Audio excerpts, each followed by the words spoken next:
This is Noise from the Cranium. My name is Doug, and in this episode, part 4 of my profile on Billy Cowsill, I'm going to take a look at his time in the Blue Shadows. The idea for the band germinated in the early 1990s, shortly after Billy had parted ways with guitarist Dan Casavant. Casavant explains why his time working with Billy didn't garner results. I think what was missing was that, they needed to have a foil because, Billy was all about harmony. Yes. And it wasn't like harmony didn't exist in our group, but and also he needed a co-writer. He needed somebody who was more solid, and Jeff was the perfect guy. He had that Everly's thing, man, and the Beatles thing. You could see those two guys being on the same page. Dave Chesney was hired by Larry Wanigas to run Bumstead Records and brought with him years of experience working in the music business. At the time, Wanigas was managing K.D. Lang. So Larry is managing K.D. Lang. He's just starting out with K.D. Lang's career. And Billy now and then would do a little bit of work, maybe work on some of the demos or play the odd show. Settling into work at Bumstead, Chesney was looking for a project, and Wanigas said to Dave, "Do you know who Billy Cowsill is?" I said, "I'm well aware of Billy. I'd seen the Dead Man set, many times at the different bars, the Fairview and places like that." So he says, I've been rumbling around with Billy, I like him as a person. He's a great singer. Larry had done some demos with him. We had a little 4-track or 8-track at the Bumstead office at the entrance to Granville Island. So he had these Billy demos, and I'm like, there's really something here. So I said, okay, what do you want to do? Do you want to put some time and effort into him? He says, yeah. And synchronistically, that same day, in walked a gentleman named Jeffrey Hatcher. Now, I'd worked Jeffrey's record, Jeffrey Hatcher and the Big Beat, was released by CBS in Canada. So I had known Jeffrey and, had heard his initial record, which had Deliver Me on it. And we worked the hell out of that, just couldn't crack it at radio. Driving at midnight and the moon is looking right at me. I can feel it settling down me, over me. Come deliver me from this night.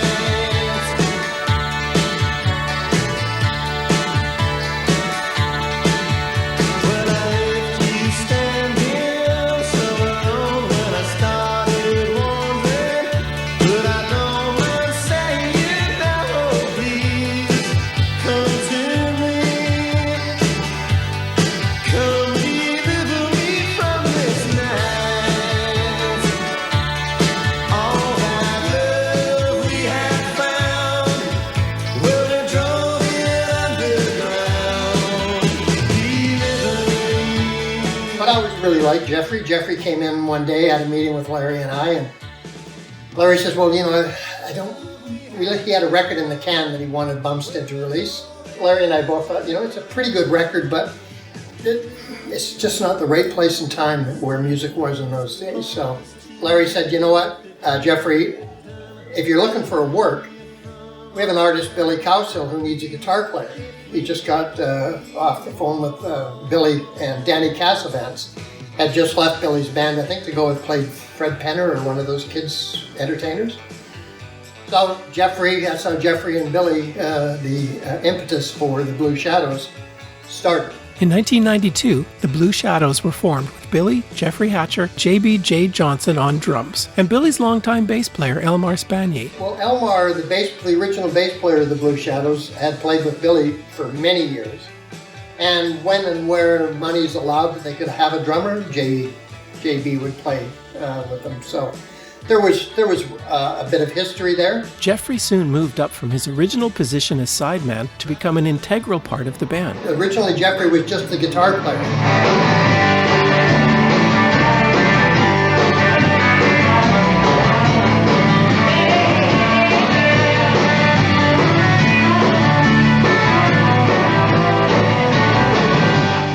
And Jeffrey had said to Larry and I, I'd like to, I'll meet the guy. I've just moved out from Winnipeg. I need a job. I've heard about him. His reputation precedes him a bit. Larry was like, yeah, no, he's fine. You'll be okay. And so this is a Thursday night, a Thursday afternoon. So Jeffrey gets a hold of Billy and goes to play that night, Thursday night.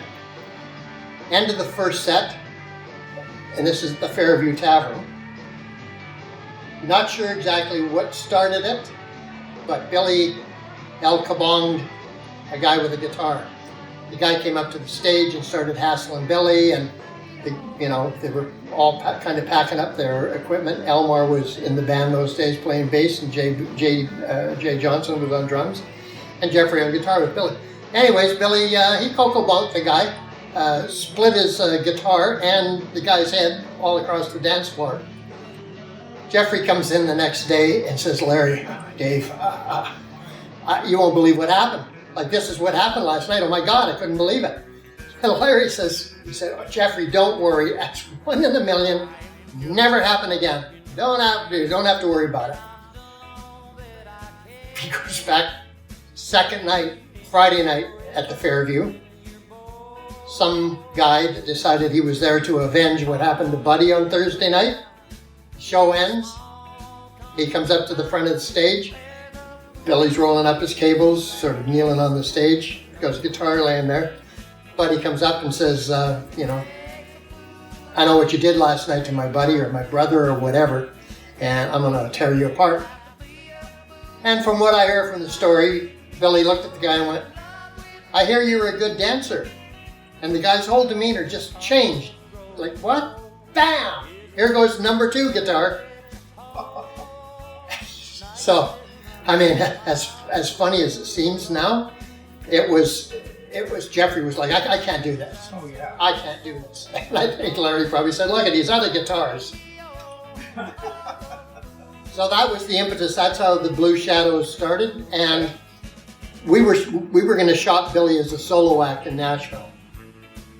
And Jeffrey saw the opportunity and kind of gifted Billy the song, let Billy sing Deliver Me, which is a little different. And Billy always took it as a beautiful gift given to him by Jeffrey.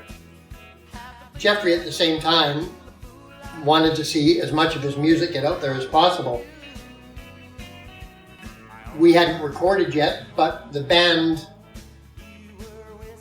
I'm trying to remember when they started to call themselves the Blue Shadows. It might have been when we needed to have a name for the group down in Nashville. I think when they played around, just generally speaking, when Billy and Jeff first got together, it was just Billy Cowsill.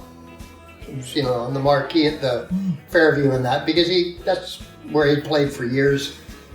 So I think the Blue Shadows name actually came about before we recorded the first album.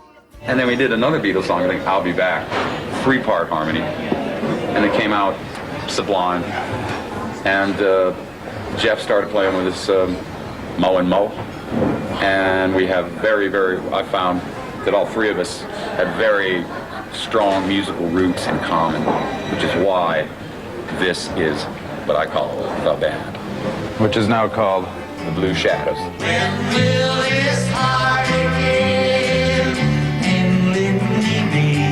So we wanted Jeffrey and Billy, because we knew Jeffrey was a great songwriter.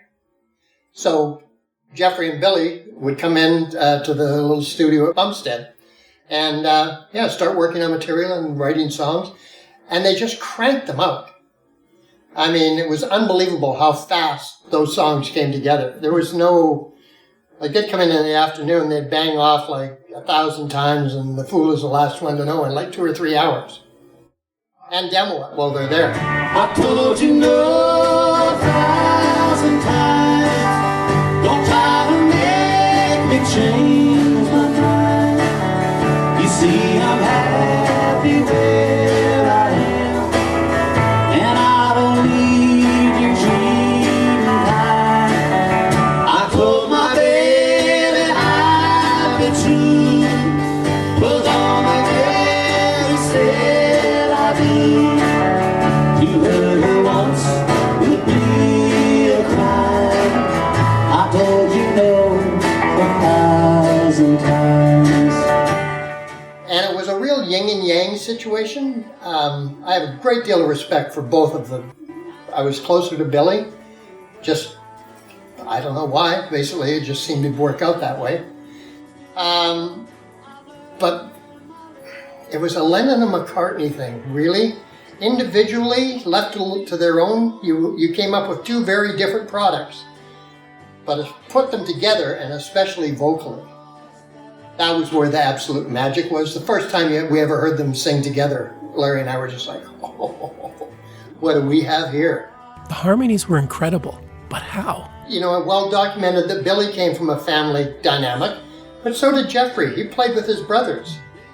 So, you know, somewhere around I've got a videotape when we were doing the second album at Blue Wave Studios. I can't remember exactly what the song was, but they had put a vocal on. They came into the control room, and we were sitting there with Perry, the engineer, and he played it back. Jeffrey and Billy had a few words. They said, you know what, we're going to do another take on that. And as I got up to walk out of the control room, Billy turned to Jeffrey and said, you want to sing flat or sharp? And I was like, I asked them later. They purposely were able to sing flat or sharp, and they would go back and forth. I'll sing flat, you sing. That's how they got the one voice. That's where the harmonic, the Everly Brothers harmony came from. Huh. The other weird thing was Jeffrey would never have Billy in his monitor on stage. How you do that, I have no idea. But he would refuse to have Billy in his monitor. Yet, bang on harmonies to make your hair stand on end. It was a really smart move getting Jeff involved because the harmony thing was really big. Even Billy was blown away by the sound that the two of them made together. Yeah, and they both right off the bat instantly realized what they had. When will this heart end? Why won't it die? How will I love again? Should I even try? He felt so real to me. Yes, I was wrong again. Oh, someone tell me this heart again. Billy, having had it in spades with his family, with the Cowsills, had never had that with anybody. It blew his mind. I think the first gig may have been, they may have played a Wednesday at Darby Dawes, and I remember, Billy just going like, "Wow, where'd this guy come from?" So, they were very, very different individuals. I mean, I could have ran a contest. I could say to you, I'll give you 2 weeks. You go find the two most different people in the world, and come back, and I'll go get Cowsill and Hatcher, and they were the absolute opposite. To some extent, Billy kind of, I don't want to say made Jeffrey crazy, but I could phone Jeffrey at 3 o'clock in the morning and wake him up and go, "Where are your car keys?" He'd say, "They're in my jean jacket hanging by the front door in the top right-hand pocket." I could phone Billy and say, "Where's your car?" He'd say, "I don't know. I think it's at the Fairview."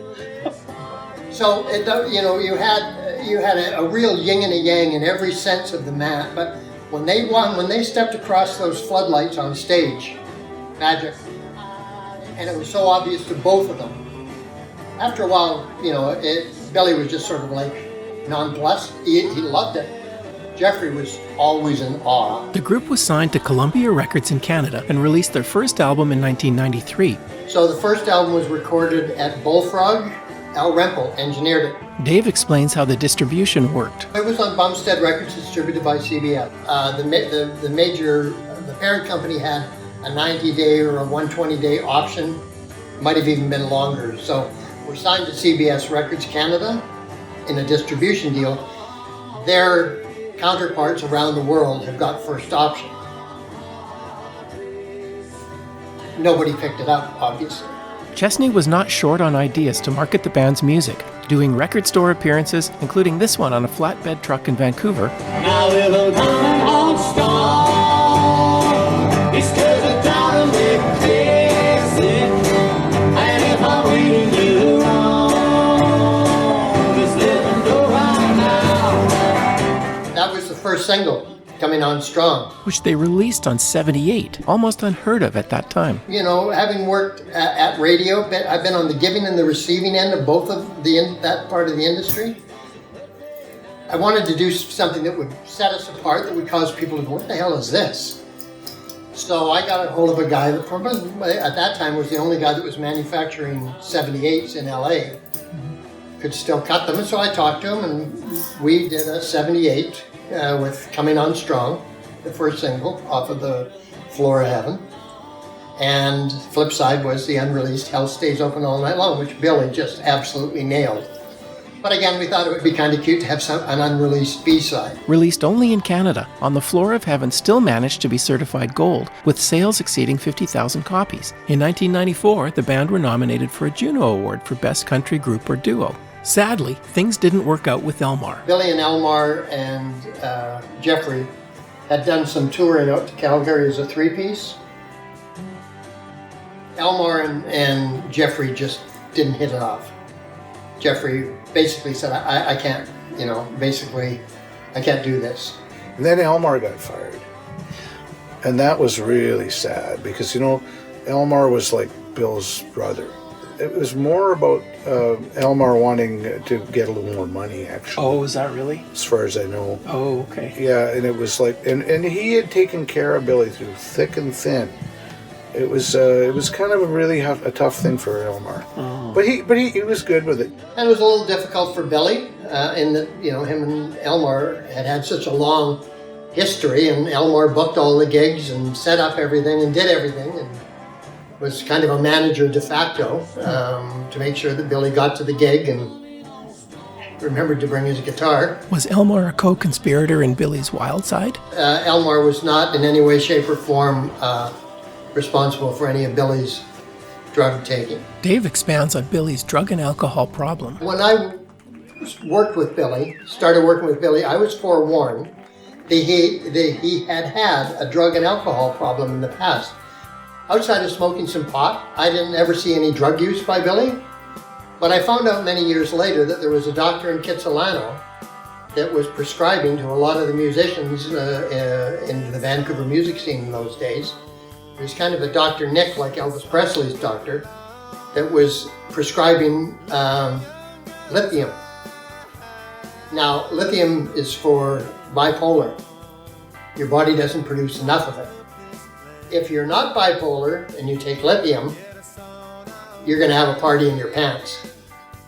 But again, I can only stress that what happened off stage was never ever carried on stage, because all of them just knew once they stepped on stage, it was like, here we go again. After recording the first album, with Elmar now out of the band, Barry Muir was brought in on bass. We needed a new bass player. We had a tour coming up really fast, and I'm like, okay, we need a bass player. I had helped, been somewhat instrumental of Legendary Hearts and Barney Bentel getting their contract with CBS Records.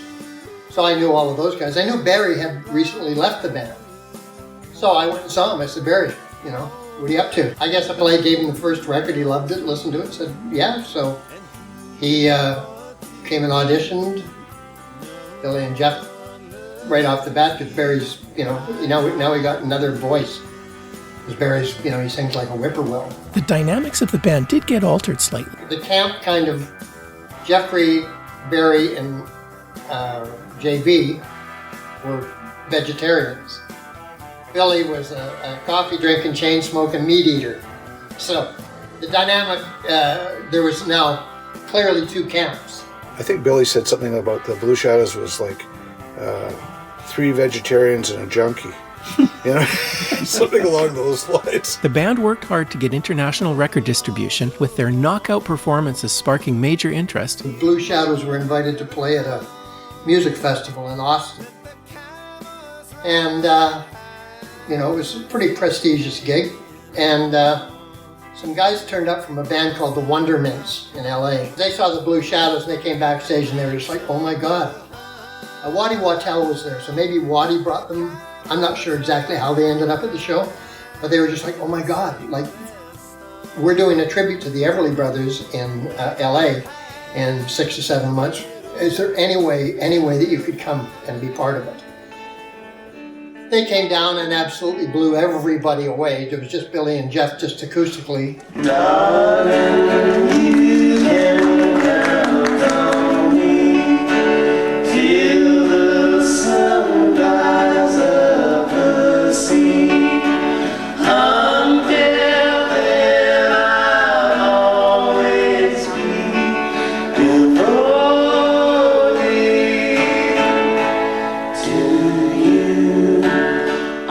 I remember Jeffrey walking off stage at the end of that show. It was 3 or 4 or 5 songs, whatever they did. And his eyes were as big as saucers. And he was just like, Dave, what just happened up there? And I was like, absolute magic, Jeffrey. You know, sort of the who's who of the LA alt-rock country scene, Rosie Flores, Dave Alvin. They were all there in the wings with their mouths wide open. So I'll always remember that, you know, that was the one night where Jeffrey really articulated that it was buckwheat hair time. Undeniable is despite some of the differences that him and Billy had, when it worked, it was magic. Sadly, the Blue Shadows were out of time with the music scene of the day and couldn't get arrested. Well, Larry, because of his past history with KD in Nashville, we did a showcase at a club in Nashville called 12th and Porter, and literally every single A&R guy from Nashville was there because of they realized they blew it with KD and weren't about to blow it again. So they all came and stood there with their mouths open at the end of the night. They said, almost in unison, unbelievable. What an incredible band, but I can't sign them.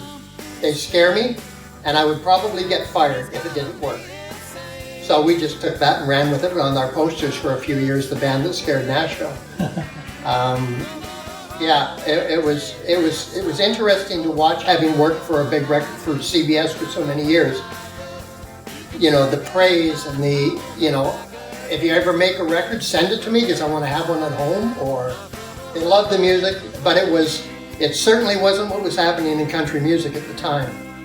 It was like, where do we put this? What do we do with these guys? Yeah. Even in Canada. Country radio never touched them. I won't mention any of the other Canadian artists, but there was other groups that were having 4 or 5 #1 singles in a row and selling 5,000 copies. We were fortunate enough to have a great booking agent by the name of Ralph James, who really got it. So he was putting us on shows, everything from the Sweethearts of the Rodeo to the Bare Naked Ladies. We were working all the time. So we ended up selling gold. Pretty much, I think it's finally was certified gold. But in the day when, you know, all the other Canadian acts were selling like 4,000 or 5,000, we were selling 30,000. And they became darlings of the print media. Every single music reviewer from coast to coast. I mean, I've got accordion boxes full of print press. That's what drove the popularity of the Blue Shadows. The band released their second album, Lucky to Me, shortly after their knockout appearance at the Everly Brothers Tribute in 1995. Seems lucky to me that you were hanging around when I was so far down.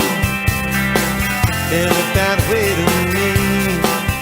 Trying to get a foothold in the music business, they released a number of videos, including Lucky to Me, Runaway Train, and Riding Only Down.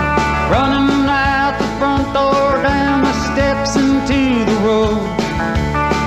Too wet, too cold, but watch us play it anyway. Up the street, an army's coming, factory father's coming home. I see all my tomorrows in their eyes. Well, we were born to be riding only down. Ain't got no other way to get around. And one day we'll spit on this old town. They'll hear thunder when our feet hit the ground. Dave explains why the first album was quite different from the second. It's far more country, you know, when you listen to it. Because it was designed inadvertently as, you know, Billy Billy and the Country album. You know, Hank Goes to the Cavern Club, you know, which is a great saying from John Mackey of the Vancouver Sun. Right. Coined that phrase. And the second record was far more Cavern Club, less Hank. That was more of Jeffrey kind of saying, okay, I want to exert a little bit more, step a little bit more up to the front of it. Recording that album, Dave marveled at the musical chemistry between Billy and Jeffrey. And I'll tell you a funny story about that second record. So, we do the first record, we make a lot of noise, make enough money to do another record, but time's kind of running out, and so I had to say to both of Jeffrey and Billy, I said, like, look, you guys, you know, Jeffrey couldn't push Billy. Billy was pretty hard to put on the schedule. So I said, you guys are going to have to, you know, I had an office just down near Mushroom Studios in those days on West 6th Avenue. I said, I want you guys to come in at 1 o'clock or 2 o'clock, you tell me what time, Monday, Wednesday, and Friday, and just go into the kitchen and write. It's got great acoustics, big high ceilings, there's lots of natural goof. Billy, you'll love it. So, sure enough, they come in, and I think it might have been the very first day or the second day that they came in to write.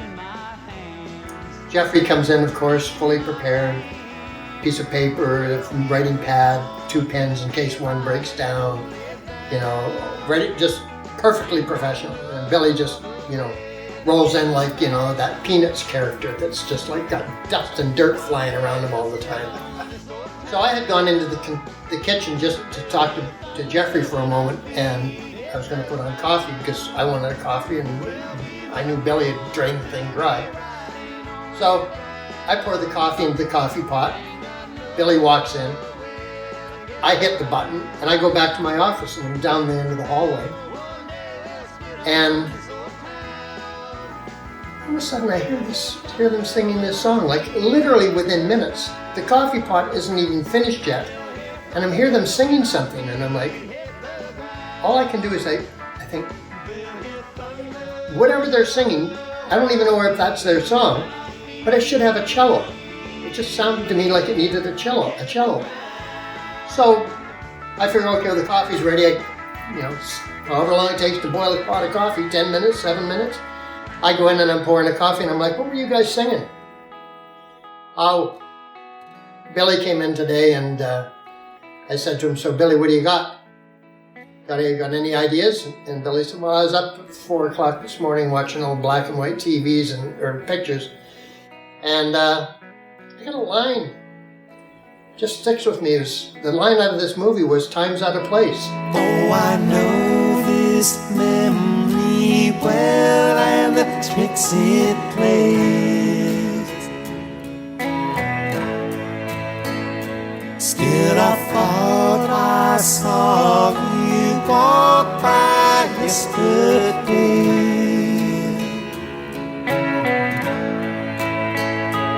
You could tell me that I'm going blind, but I could tell you even from behind, I'd still know your face. Feels like time's out of place. They literally wrote that song in the time that it makes it. They had to buff it up and glue it up a bit. Right. But the house was framed. Yeah. That's how quickly those two could write songs. The band spent the next year touring as they continued to promote the album. Just leave them with only their tears to cry. I wonder why you found the time to give away when you need so much. Oh, yourself, oh, you might think you got it rough, but it won't be you deciding when you've had enough. Oh, that's the trouble with trouble. Still unable to get an international record distribution deal by the end of 1996, the band called it quits. The usual creative differences were cited, but Billy's addiction to drugs and alcohol was the main contributing factor. The actual end of the band occurred during a layover in Ottawa when Cowsill crashed their van into a laundromat. I asked Dave if he was there. No. Okay. Now I heard about it. We had bought a van. It was called Leo's. We nicknamed it Leo's Loveliner. Barry was quite the adept carpenter, so he totally redid the thing. We found some airline seats, 3 seats, and used the storage in the back. But the van had an anomaly. You had to, winter, spring, summer, or fall, you had to start it and just leave it for about 2 or 3 minutes. And then just gently touch the gas, the engine idle would drop. Good to go for the rest of the day, but the first time you started it, you could not move it unless you went through that process. Well, so there, I think it was in Ottawa, pretty sure it was Ottawa, and they had backed the van up against a cement wall, so you couldn't get into the back.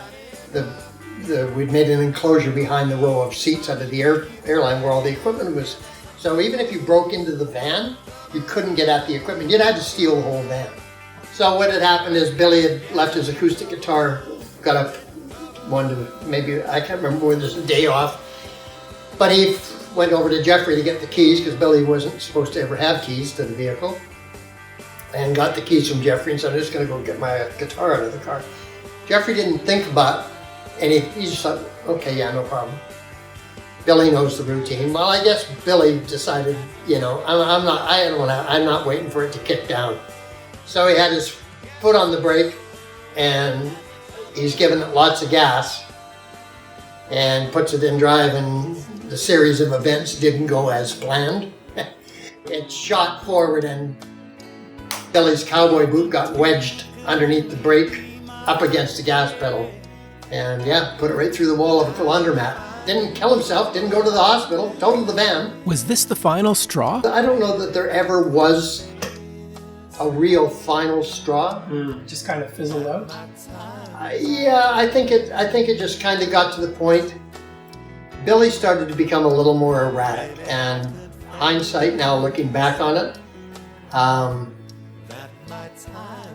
we probably, by that point in time, Larry had moved to New York, so I was doing the day-to-day hands-on. Barry was in there when things went real weird. I may have missed, hindsight being 20/20, later on, Barry kind of alluded to the fact that there were, when it was all over, that there had been some serious problems with Billy and his intake. But I personally never saw it. He did a pretty good job of hiding that. But I don't ever want people to ever remember that as any kind of defining moment as Billy Cowsill. At this point, Jeffrey had had about all he could take. However, the band had performance obligations. Dan Cassavant explains what happened next. Chesney got a hold of me. The Blue Shadows had exploded. It was done. But there was 2 gigs left.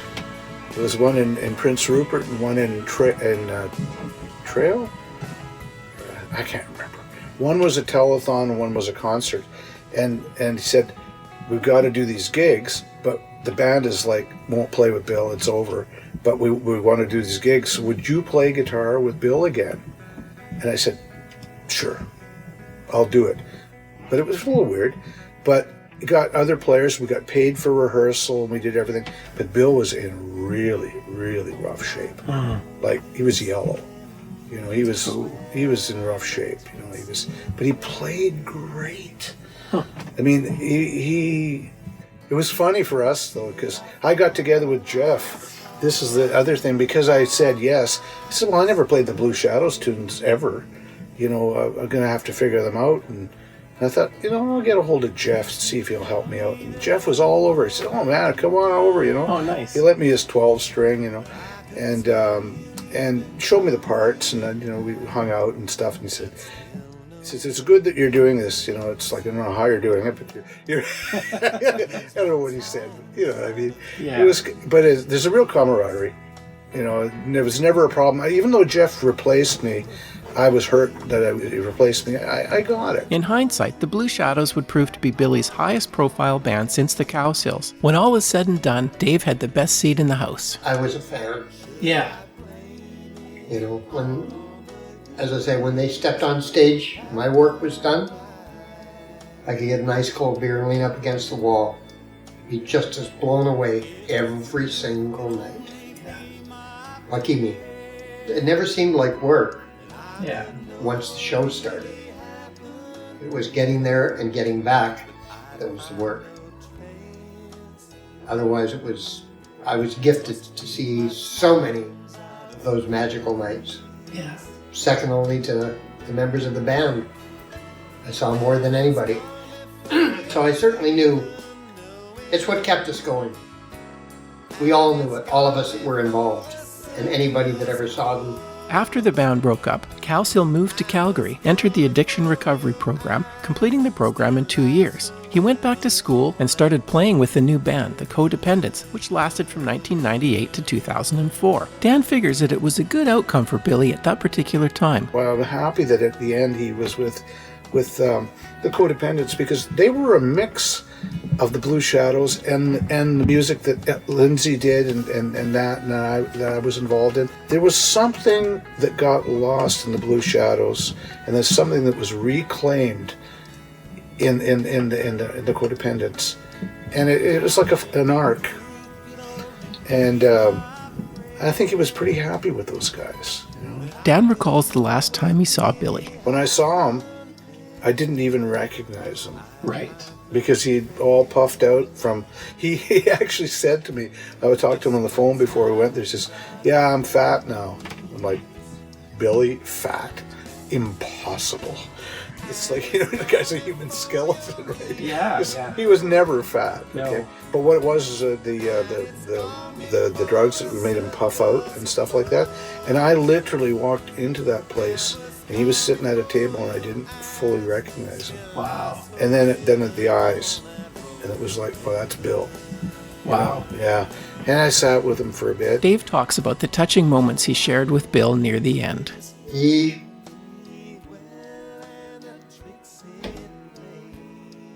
phoned me from Calgary.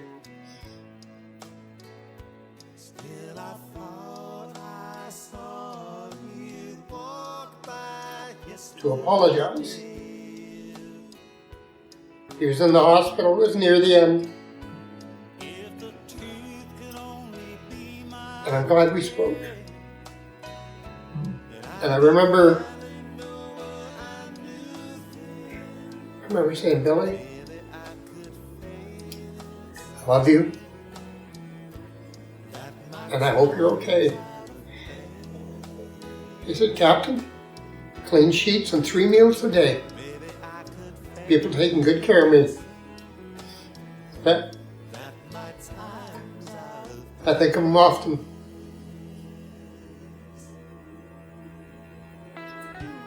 God rest you, Billy. In 2025, almost 20 years after Billy Cowsill passed away, his brother John released an album with Vicki Peterson called Long After the Fire, a loving tribute to 2 of John's brothers, Billy and Barry, who died in 2005 in the aftermath of Hurricane Katrina in New Orleans. The album celebrates the music of both brothers and is highly recommended. I'm going to leave you with a recording from John and Vicki. The last track from the first Blue Shadows album is Anybody Here. This has been Noise from the Cranium. Thanks for listening, and I'll catch you next time. Is anybody here to hear this song that I've been crying here all night long? This feeling's all alone. It feels so wrong.